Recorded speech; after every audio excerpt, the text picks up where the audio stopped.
This program is rated PG. It contains themes and scenes which may not be suitable for very young audiences. Parental guidance is advised.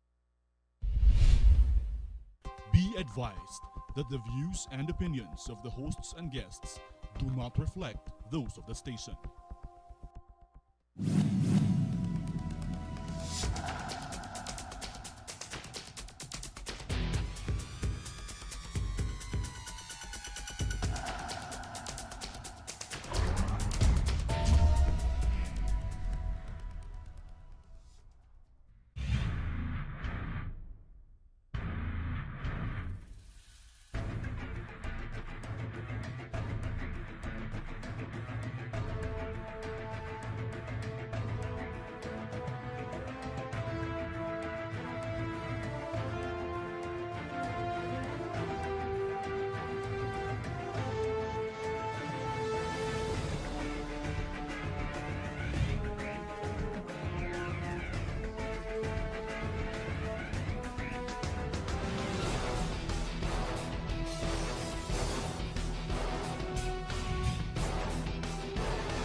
Welcome to Usapang Bayan. Ako po ang inyong host na si George Chua. Ngayong gabi po ay makakasama natin ang party list representative na si Congressman Bong Belaro ng ang edukasyon. Welcome po to our show, Congressman Bong.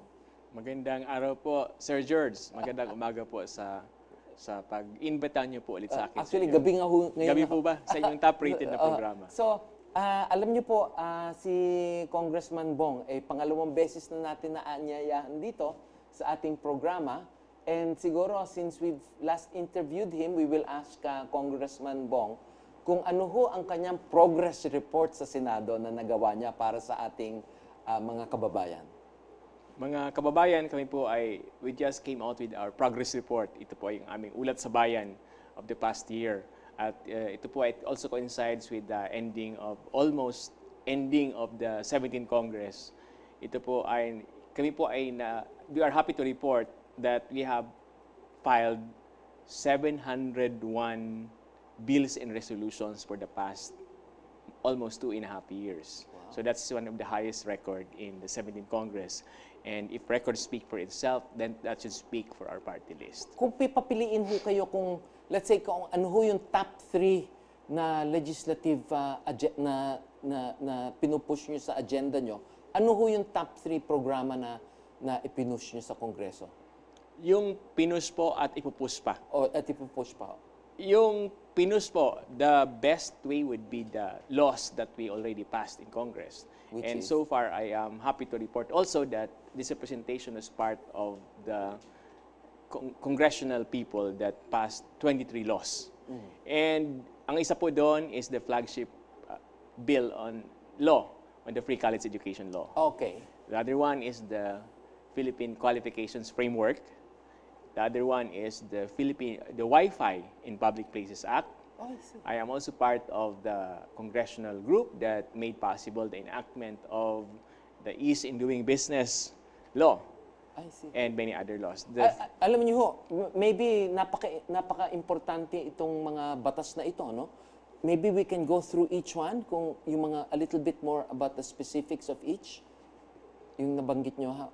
Opo, of course, yung free college education law po, ito ang pinagkakaguluhan ngayon kasi marami pong mga glitches na pinag-usapan, and kami po sa unang edukasyon party list ay hindi po namin pababayaan because kami po ay ako po ay isa sa mga principal author ng batas na ito. Essentially, the free college education means what the title states, that it provides for free college, free tuition, and in certain instances, miscellaneous expenses for college students in the Philippines. Dati ho ba hanggang high school lang tayo? Ano ho ba yung free ng education ng gobyerno? Free public high school. Hanggang public Because high of this school law, naging mandato na po na libre po ang kolehiyo sa mga state universities and colleges. And also in accredited local universities as well as technical vocational institutions. Ilan ho sa palagay nyo ang nakinabang dito sa batas na ito? Ilan ho kababayan natin ng mga estudyante? Sa lahat po ng SUCs, definitely, mako-cover po sila nito. Oh. Pero doon po sa private schools, yun po ang we still have to work on. Kasi sa amin pong study, parang 10% pa lamang po yata ang na-cover. Mga ilan ho ba ang estudyante natin sa college level ng mga state universities and college? Hindi ko po dala yung eksaktong datos, pero we go by millions. Pero definitely po, mas malaki po yung sa private school. Right. Private school kung sa proportion ng composition ng college population. And this is already enacted into law? Yes po, opo. Opo. Okay, napakaganda naman ho at marami ho sa kababayan natin ang dapat tandaan na si Kong Bong ay siya ang nagpasimuno nito, no? Isa po sa mga one of the principal authors siya ho po. ang dapat nating pasalamatan sa itong batas na ito. So ano pa ho yung nabanggit nyo kanina? Na, yung ano pong pa isang, sabi sabi ko nga po, in other fora, in all the fora that I attended, ito pong batas na ito together with the other law, which is the Wi-Fi in Public Places Act. They are a combination of a revolutionary phase in education in the Philippines. Kasi po, yung free college gives free access to a lot more, to the underprivileged in terms of access to college education. At the same time po, yung free Wi-Fi in public places naman gives the Filipino people, dun po sa mga, especially mga underserved areas, yung pong free Wi-Fi na makakonect sila with the whole world through the internet. Well, that can be also used by the less advantaged segments of our population to have access to information. Yes, sir. Yung Yes, sir. pag-research Definitely. nila ho. Opo. So, this is, ilan % na ho ba ang naka-implement itong free Wi-Fi sa Pilipinas? Ito po ay i-implement Pa lang. I-implement pa lang. Meron na yata ang implementing rules and regulations. But here is, may mga issues sila about the third telco coming in para mas pabilis. Alam niyo po, if I may magbuhat ng sariling bangko, ang isa hong affiliated company natin ay yung Global Satellite, and we have satellite broadband. So you actually don't need a third telco to implement to have the infrastructure for the nationwide Wi-Fi. Dahil kasi yung IG-SAT ho natin, yung satellite broadband natin, ay pwedeng gamitin kahit walang mga cable or mga cell sites. So you can keep that in mind, and you can ask us if you need us to help out. We'd be more than happy to do so. IG-SAT. That's good to know po. Sir George, kasi po yung revolutionary aspect po nun, kasi pag may free internet ka po, marami kong bagay na magagawa that you cannot do in the pre-internet era. Right. So for example, you are a teacher in Zamboanga, you want to submit reports to the national office. You don't have to go here physically in Manila, but you just have to submit it by email. So marami pong mga jobs, ang nasi-streamline, marami pong gastos ang nawawala. So that's a revolution in educational administration and in the education system itself. For example, yung mga libro po ng mga kabataan natin, hindi na kailangan masyadong magdala ng mga back-breaking books. At saka antiquated ho kung minsan medyo may lag ang mga libro. Dahil kasi by the time it gets printed, published, yung mga ganyan, napakahaba hong panahon ang lumilipas. Kaya kung minsan yung information ho doon outdated na ho. So at least kung may internet ka, current ang information mo dahil kasi you're accessing not just one book or a set of books, but the entire world. No? Ako po yung nag-propose na dapat po, at least yung mga public elementary schools, dito po ilagay yung mga free Wi-Fi sites. Yes. Kasi po yung eskwelahan is centers. Yung mga magulang, doon po pupunta, yung mga bata, it's a center in the community. Napakaganda ho niyan. So ano ho ang nagiging bottleneck ngayon? Doon sa third telco, hinihintay pa sila mag-set up? Paano ho ba yun? There are some legal issues that have to be resolved. But I trust that it will be resolved in due time because it's a law. Right. The law has to be implemented, and I think that's one of the, shall we say, baby steps in the implementation of the law. Who will be the lead agency to implement that free Wi-Fi? Because it involves technology, and the primary agency there is the DICT. I think DICT was primarily created to cater to this particular need of the government. Right.